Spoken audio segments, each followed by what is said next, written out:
ઝવેરચંદ મેઘાણી, રાષ્ટ્રશાયર ઝવેરચંદ મેઘાણી અને કવિ કાગ સૌરાષ્ટ્રની ધરતીમાં મોવાના દરિયા કાંઠે ખારવાના ગીતો લખવા માટે આવેલા.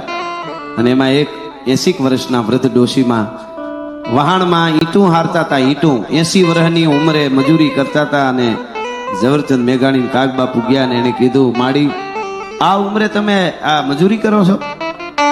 એટલે કીધું, બાપા હું પેટ માટે, ડબરા માટે, આ ડબરાની ભૂખ મિટાવવા માટે બધું કરવું પડે, ડબરી માટે એટલે પેટ માટે. એમને માડી તમારા દીકરા નથી કે રાખતા નથી, નોખા થઈ ગયા, તમને કાઢી મૂક્યું, ભાગી ગયા? ડોહીમાની આંખમાં સેજ આંસુ આવ્યા અને એમ કીધું, ભાગીએ નથી ગયા, કાઢીએ નથી મૂકી મને, અને હતા નહીં એવું નથી, પણ મારો દીકરો મોવાના એક હેઠનું વાણ લઈને આવતો હતો ને દરિયામાં, વાણ બુડી ગયું ને એમાં મારો દીકરો બુડી ગયો, એટલે હું મજૂરી કરું છું, શું કરું ભાઈ? અને એ વખતે કીધું મેઘાણી ભાઈ, કાગ બાપુ એને બે એક ડોહીમાં, તો તમે મજૂરી કરવાની જરૂર નથી તમારે. કેમ? તો કે જે શેઠનું વાણ લઈને તમારો દીકરો આવતો હતો ને, કે હા, કે એ હેઠને જઈને કયો વળતર આપે, હે, કે એ હેઠને જઈને તમે કયો એને વળતર દેવું પડે. તમારો દીકરો જે મોવાના શેઠનું વાણ લઈને દરિયામાં આવતો હતો અને વાણ બુડી ગયું, એ શેઠ તમને વળતર આપે? આખી જિંદગી ખાવ બેઠા બેઠા તો ખૂટે નહીં એટલું વળતર દેવું પડે એને. એને તમે કીધું નહીં કે મારો દીકરો તમારું વાણ લઈને આવતો હતો ને બુડી ગયો છે તો વળતર લાવો? તેથી સૌરાષ્ટ્રની ધરતીની સાંભળજો, લોક સાહિત્ય એટલે શું, નારી શક્તિ શું, આપણું સાહિત્ય શું. સૌરાષ્ટ્રની ધરતીના ખારવાના ડોશીએ એટલું કીધું તું, દરિયા ખેડૂની ડોશીએ એટલું કીધું તું, મેઘાણી ભાઈ, કાગ બાપુ, જે મોવાના હેઠનું લાખો રૂપિયાનું વાણ મારા દીકરાએ બુડાડી દીધું, હું કયા મોટે વળતર લેવા માટે જાઉં? મારે એને કેમ મોટું દેખાડવું? હા હા હા હા. પોતાનો દીકરો હચોડો બુડી ગયો ભેળો, છતાંય એનું વાણ બુડાડી દીધું લાખો રૂપિયાનું, મારા દીકરાને હાથે બુડી ગયું, હું કયા મોટે આમાં વળતર લેવા જાઉં? ભગત બાપુ કાગ કવિ મેઘાણીને કે, મેઘાણી, ઓલા મોવાના હેઠ ને હેઠ કેવો કે આ ડોહીના રુદિયાને હેઠ કેવો? આ મોટા મોટો હેઠ તો આ ડોશીનું હૃદય છે. આ લોક સાહિત્ય છે. આવી વાતો આપના આગળ અમે કરવાના છીએ. એટલે માતાઓ બહેનો પણ અહીંયા થોડા થોડા છે દેખાય. અને સારી વાર્તાઓ, સારા આલરડા એવું તમે બાળકોને સમજાવજો. હમણાં પ્રોગ્રામમાં કહું છું, પંચ પરિવર્તનની સારી વાત છે. આપણે 5 પરિવર્તન કરવા પડે એવા છે. એક તો સાંજ પડે બધા વધારે થાય તો સારું, પણ ન વધારે જીગર પડતો હોય તો સવટ અડધી કલાકે મોબાઈલ બધું એક બાજુ મૂકીને તમારા બાળકો હારે બેસજો, સારી 2 વાર્તા કરજો અને વાતું કરજો. નકર તમારા ટાંટિયા પકડીને વૃદ્ધાશ્રમમાં મૂકી જાય એવા હોશિયાર બાળક છે અટાણના.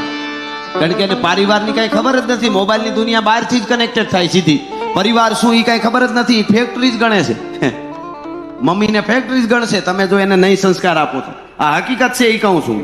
પરિવાર સાથે અડધી કલાક બેહો. આપણે નિયમ લઈ કે એક ટીપુય પણ પાણીનું નળમાં ક્યાંય ખોટું બગાડીશું ન પડવું જોઈએ. આ ભક્તિ છે. રણછોડ રાજી થાય. હું એક દાખલો આપું. આપણે ભગવાન રણછોડ કર્યા કરીએ, ભક્તિ કરીએ, હાલીને જઈએ, ખૂબ માનીએ, બધું કર્યા કરીએ સતત, પણ પ્રકૃતિનું જો રક્ષણ ન કરીએ તો શું થાય એનો દાખલો આપું. છે બાઈ માણસ ઉપર, સ્ત્રી ઉપર દાખલો લાગે આપણને બધાયને. દાખલો એક આપું તમને. કોઈ બેન દીકરી હોય, એના વિવાહ થાય અને એ દીકરી એમ કે મારો પતિ મારો પરમેશ્વર, મારો પતિ મારો ભગવાન, મારું સર્વસ્વ મારો ધણી, મારો પતિ, બધું મારા પતિ માટે. મારો પતિ જીવે તો જ હું જીવું, મારો પતિ હોય ત્યાં જ હું રહું, બધું મારા પતિ માટે સર્વસ્વ. પણ મારા પતિના મમ્મી પપ્પા, ઓફિસ, ફલાણું ઢીકણું, ખેતર, ઘોડી વાડી, એકચ્યુઅલી એને મારે કાંઈ લેવા દેવા નહીં. તો પતિ હું કે તો પછી ઘેરે રહ્યો, અમારે તમારી જરૂર નથી, માવતરે રહ્યો, હું પરમેશ્વર હું, પણ આ બધાને તારે કાંઈ નહીં, એમ કહી દે કે નહીં? તો હવે સાંભળો, રણછોડ રાય કર્યા કરી. અને રણછોડ રાયે આપેલી આપણી નદીઓ, રણછોડ રાયે આપેલો આપણો દરિયો, રણછોડ રાયે આપેલા આપણા ઝાડવા, આપણા વૃક્ષો, આ ઓક્સિજન, આ હવામાન, આ રસ્તા, આ ધરતી, આ માટીની સુગંધ, બધું એનું અંગ છે.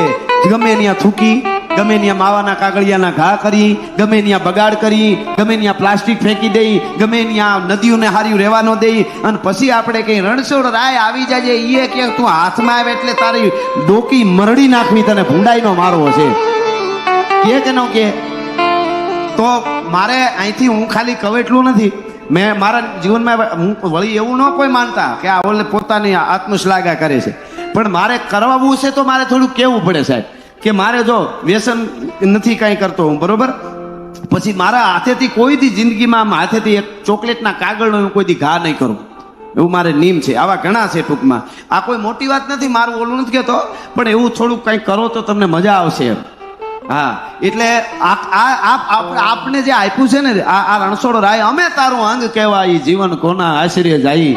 તો રણછોડ રાયને સાચા માનતા હો તો ખાલી એટલું નક્કી કરો કે આપણે ખોટો ક્યાંય કચરો નહીં ફેંકી, આપણે ખોટી. બીજું, હજી યુવા ધનને સારું લાગે તો સારું, ન લાગે તો વાંધો નહીં. હું એક કહી દઉં જે વાસ્તવિકતા છે, પછી મારે દુઆસનથી શરૂઆત કરવી છે.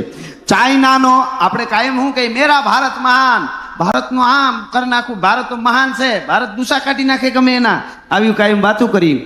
અમુક કલાકોમાં ચાઇનાના યુવાનો એક નવું સોફ્ટવેર તૈયાર કરે છે. સાંભળજો, યુવાધનને કહું છું, આ અમુક કલાકોમાં ચાઇના એક સારું સોફ્ટવેર તૈયાર કરે છે, અને આપણે યુવાનો અમુક કલાકોમાં એક જ્ઞાતિવાદનો મેસેજ તૈયાર કરે છે. પછી નક્કી આપણે કરવાનું છે કે આપણે મહાન કેમ કહેવાયશું, આપણે કેમ જીતી શકશું, આપણે કેમ લડી લેવું. આ હકીકત છે કે નહીં? તો કહેવાનો અર્થ મારો એટલો છે કે આપણી બહુ મોટી જવાબદારી છે. એટલું કહી અને રણછોડ રાયની ભક્તિ તો સાચી લાગી કહેવાય કે આપણા બાપ દાદાને આપણી વાર્તાઓ આપણે વાંચી તો મજા આવે. આ મોબાઈલની દુનિયા કરતા બીજી બહુ સારી. મોબાઈલમાં ખરાબ નથી, બહુ સારું છે, જો આવડે તો બહુ જડે છે, સારું સારું. પણ આપણે કઈ બાજુ જઈએ છીએ? અમે ઘણી વાર કહેતા હોય, મહેમાન આપણે ઘરે આવે અને એ કઈ પ્રકૃતિનો છે ને કેવો છે એ જાણવું હોય ને તો ટીવી ચાલુ કરીને રિમોટ હાથમાં આપી દેવું. ઘડીક થાય ને જેવો હોય છે એ ચેનલે આવીને ઉભો રહે. અમુક ચેનલે આવે એટલે કેવું નીકળો, ચા પાણી દૂધ નથી, એની તાસીરની ખબર જ પડી જાય. ઘણા માણાને નક્કી જ ન હોય. ઘણા માણા ખાંડના ડબલા જેવા હોય, એ પાછા ગામડાના બેનુને જ ખબર હોય. ઘણા માણા ખાંડના ડબલા જેવા હોય, લાગે મીઠા મીઠા, અંદર બાકસ પીડી હોય. ભડકો કરે તો એ ખબર પડે કે આ તો હળગાવે છે હોત. અમુક માણસો બાવળ જેવા હોય, પોતાનામાં કેરીયું ન આવે, ફળ ન આવે હારા, પણ આંબાના બગીચામાં વાયડું થઈને આડા પીડાવે, જાતા ને નકર હુળા હોરવા જાય, કોકના ફળ તો ખાવા દે, કોકના તો ખાવા દે. અમુક માણસો રણની રેતી જેવા હોય, દી આચમી જાય તોય ધગતા હોય. હવે તો રેવા દે, આચમી ગયો છે, હા તોય ધગતા હોય, હા રખરખતા હોય, પગ ન મૂકી હગો, એની વાત નથી. પણ જેને સાચી રાષ્ટ્રભક્તિ લાગે એને રણછોડ રાય આ ડાકોરનો ઠાકોર છે, એ હોંકારા દે. અમે હમણાં દર્શન કર્યા, સાહેબ આપણને અનુભૂતિ થાય. ડાકોરના મૂર્તિની સામે ઉભી રહે, હે રણછોડ રાય એટલું બોલી અને હૈયામાં વાઇબ્રેશન ન આવે તો અમારો રણછોડ રાય નો કહેવાય, ભલા માણસ અમારો દ્વારકા વાળો નો કહેવાય. એવો છે.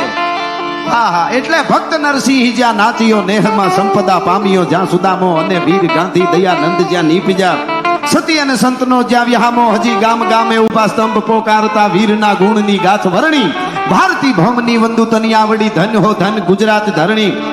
આપણું પશુધન એવું છે, ભગર ભેહું વડી હાથણી જેવડી, તેનું જ્યાં સિંહ સન્મુખ દસ્તી, ઘોડીઓ માણકી તીખી, તાજલ સમી જાતવંતી ઘણી જ્યાં નિપજતી, યુદ્ધમાં અડગ ત્રમ જૂટમાં ત્રાટકે વેગવંતી, દિશે ચપલ હરણી, ભારતી ભૌમની વંદુ તનિયા વડી, ધન હો ધન ગુજરાત ધરણી.